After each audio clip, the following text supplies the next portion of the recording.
Good evening, ladies and gentlemen. Thank you for joining me here today. My name is Katie Dawes, and today I'll be presenting childhood obesity in relation to community recreation facilities. So, how many of you exercise regularly? All right. And how many of you have a recreation facility within your neighborhood? Okay. And of you, how many of you get home from work and know going to the gym is just a short drive away? All right. Well, imagine that you don't have a car, you don't have a recreation facility within your neighborhood, and you don't get to exercise regularly. These are issues that children within the United States are facing every day, and a good cause for why childhood obesity rates are up. So today we will look at childhood obesity within the United States and the recreational facilities available to these children, and if increasing the number can actually help combat childhood obesity. By doing this, we'll look at current studies done in the past, as well as what the future may hold for childhood obesity. According currently to the Center for Disease Control, the obesity rates for children ages 6 to 11 in 1980 were at 7% and increased to 18% in 2010. That percentage also went up for the age groups 12 to 19. In 1980, they were at 7% and jumped up again to 18% during those same years for that age group. So it is very cause for concern to look at and see what is going on, why obesity rates are increasing. Currently, to determine the obesity rate for a child, body mass index is taken into account, as well as skin fold tests. Other factors are age, sex, and height. Once you get those, you can actually look at a height and weight chart to determine if your child is obese or not. Several factors can also contribute to childhood obesity, but two of the main ones are diet and physical activity. Today we will, however, look primarily at the physical activity aspect of childhood obesity. There are several activities that children can do to be physically active. Indoor and outdoor recreation facilities are definite bonuses and great opportunities for children to be active and expel calories. The more calories burned, the more weight a child will lose. So the more active the child, the more weight will be lost. So it seems like increasing the number of community recreational facilities would allow more access and thus help decrease childhood obesity rates. We will, however, take a look at past studies and current studies to see if this is actually correct or not. So, seeing an increasing number of childhood obesity cases, some researchers have taken to actual school playgrounds. One team actually studied 120 children on the playground. They observed them playing on the jungle gym, everything along those lines. They watched them going across the overhead ladder, and of the 120 that were playing on the overhead ladder, the only ones that could not go across the overhead ladder were those that would be considered obese. These children also walked slower than the other kids, walked flat-footed, and walked with outturned toes, showing that the obesity isn't only affecting the weight, but also the way they walk and their mannerisms. With these findings on the playground, these researchers actually started looking closer at the schools as well and what was being offered. It was discovered that in the 1990s, the number of schools that offered physical education class dropped from 40% to 25%. So I don't know about all of you, but I know I was required and it was mandatory for me to take a physical education class in school. I mean, up until the day I graduated, so it seems a little silly that now students can just opt out of that. But with that being said, it's also proven that students not enrolled in a physical education class can gain 2 pounds more a year than a student that is enrolled in a physical education class, plus 1 inch around the waist. So by the time a child graduates from high school, they could have gained an extra 24 pounds. But looking again amongst activity levels for children, a national survey was conducted where 91,642 children's parents were taken into account. They were surveyed on environmental factors and neighborhood conditions. And environmental factors included cleanliness, safety, and vandalism, whereas the neighborhood conditions were sidewalks, parks, and recreational centers. Once those factors were compared, it was actually found that children who lived in maybe areas where it wasn't quite as safe or living conditions weren't as great, that their activity level was reduced by 50%.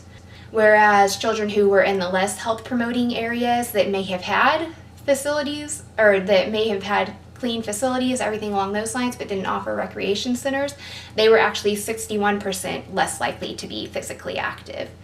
So just showing, even in a neighborhood that may not be as safe or as clean, children are still going to go to those activities and centers to be physically active if they are available, whereas opposed if they don't have them at all, then they're going to be less likely to be active. Another study done actually looks at the weights and body masses of the children. A mid-sized town was surveyed involving one child per household, where parents were asked questions on the height, weights, and gender of the child. And the researchers found that within the city, there were 52 parks within the city limits. These cities were plotted on a map, as well were the children's homes. That way they could see how far the homes were from the parks and determine who was at what weight and who was at a healthy weight and who was at an obese weight. They actually found that children that were 1 kilometer from a park were 5 times more likely to be in a healthy weight category than if they weren't located near a park. So these studies just go to show that the more active the child is, the more likely they are to be at a healthy weight. And the closer the child is to even an indoor or outdoor recreation facility, the more likely they are to be in a weight category other than the obese category.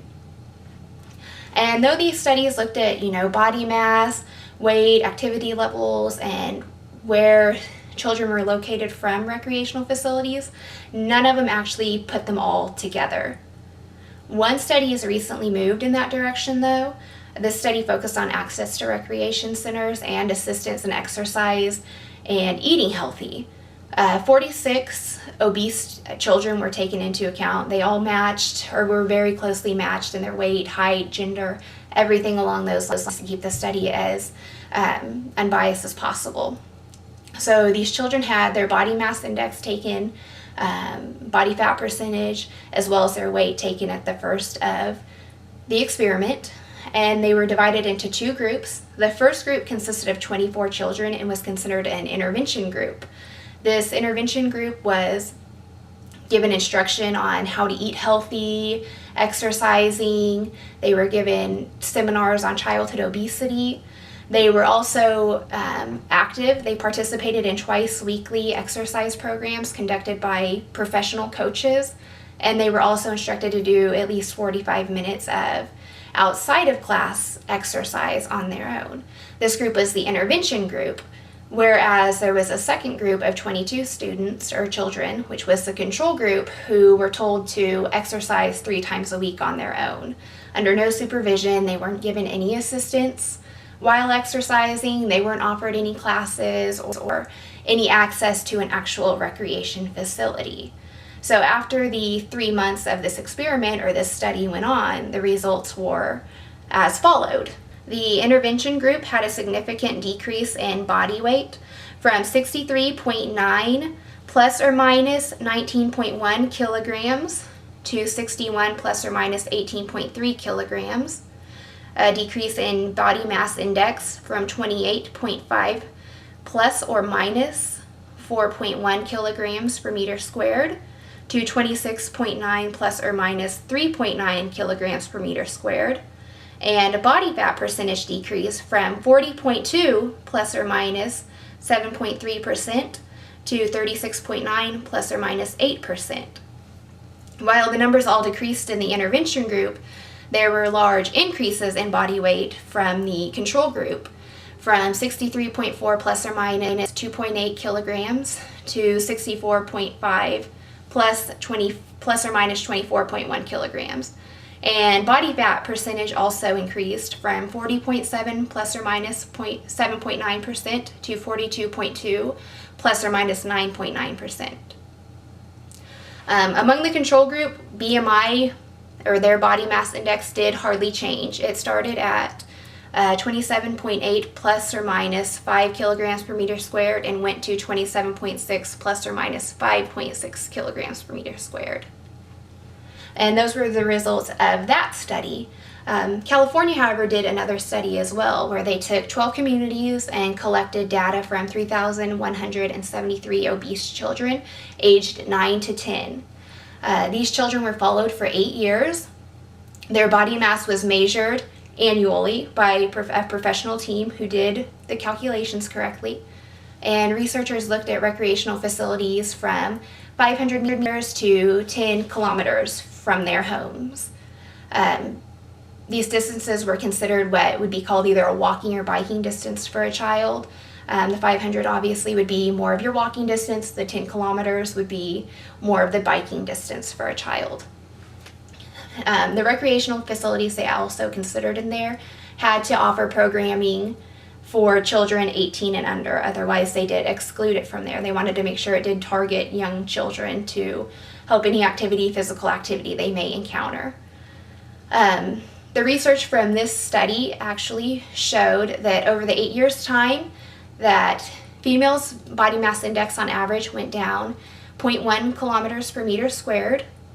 Males went down 0.19 kilograms per meter squared, and that was for a recreational facility 500 meters from the child's home. With a recreational facility 10 kilometers from a child's home, the results go as followed. For female, the average decrease was 1.1 kilograms per meter squared, and males it was 1.87 kilograms per meter squared. So overall, as one can see by the results, having access to a recreational facility and having a facility nearby can definitely lower body mass index, which can lead to lowering the childhood obesity rates within the United States. We need to have more facilities available and easier access for children to actually get there to work out. But even after hearing all the stats and facts about childhood obesity, the number of recreation facilities available, and the amount of access a child needs to actually exercise, to work off the weight, to burn the calories, to get in a healthy weight, it doesn't necessarily mean anything is being done. The obesity rate is, climbing at outstanding rates. It's something that by the year 2040, if things don't change, 40% of the children population could be in that obese category. This number can't keep growing. We need to really focus on what we can do to change, what we can do to increase facilities, what we can do to increase access for children to get to these facilities.